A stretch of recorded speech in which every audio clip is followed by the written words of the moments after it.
Assalamu alaikum wa rahmatullah. I am Shahidul Islam. Welcome to Shahidul Math Academy. আজ আমরা একটা দ্বিঘাত সমীকরণের সমাধান নির্ণয় করব।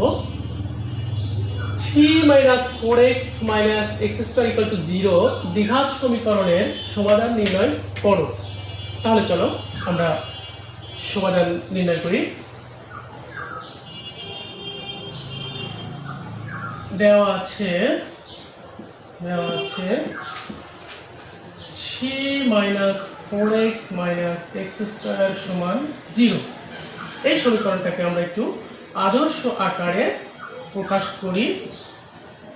-x² - 4x + 3 = 0। সমীকরণটিকে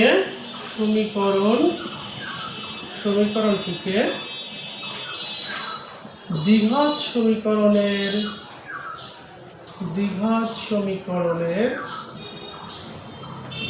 সমীকরণের আদর্শ আকার ax² + bx + c = 0 এর সাথে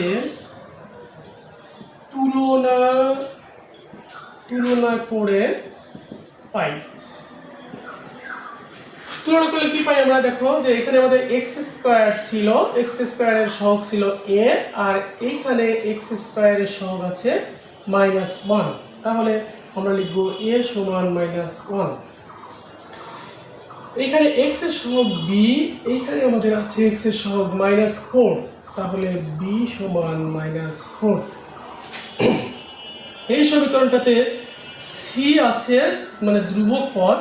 তোমরা অবশ্যই জানবে যে ধ্রুবক পদ কি। ধ্রুবক পদ হলো যে x বর্জিত বা চলক বর্জিত পদ, যেটা এখানে আমাদের চলক বর্জিত পদ আছে হলো c, আর এইখানে আছে g, তাহলে আমরা লিখব হলো c = 3।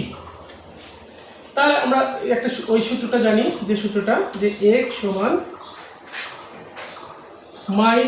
-b ± √b² - 4ac / 2a।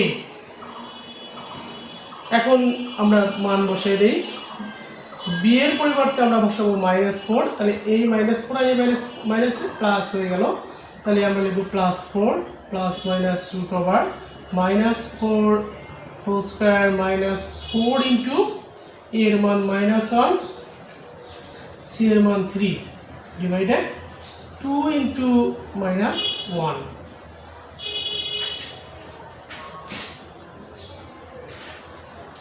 সমান আমরা লিখব 4 ± √16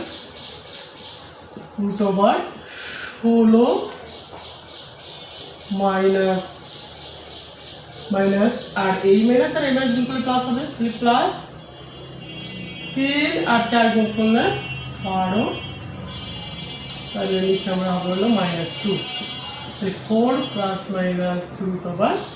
√28 ভাগ -2। 4 ± আমরা 28 কে যদি একটু ভাঙি তাহলে আমরা দেখতে পাবো যে রুটের ভিতরে আমরা লিখতে পারি হলো 4 গুণ 7 হলো 428 e - 2। তাহলে আমরা যদি 4টাকে যদি বের করে নিই, সেটা 2√7 ভাগ -2।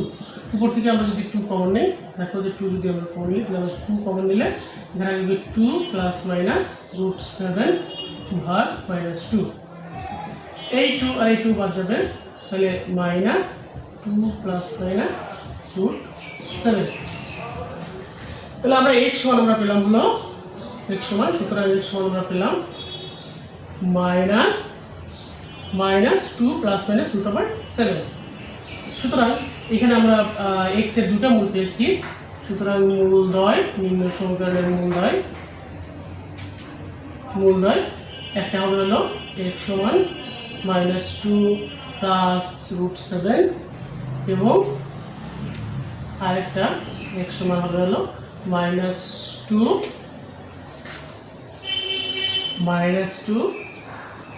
plus root একটা হবে হলো -2 প্লাস √7, একটা হলো -2 মাইনাস √7। তাহলে আশা করি অঙ্কটা ভালোভাবে বুঝতে পেরেছো তোমরা। এরপরে আমরা অন্য একটা অঙ্ক নিয়ে আসবো পরবর্তী দিন। এ পর্যন্ত তোমরা সবাই ভালো থেকো, এবং অঙ্কটা যদি ভালো লাগে তোমাদের তাহলে লাইক শেয়ার করবে। এ পর্যন্ত সবাই ভালো থেকো।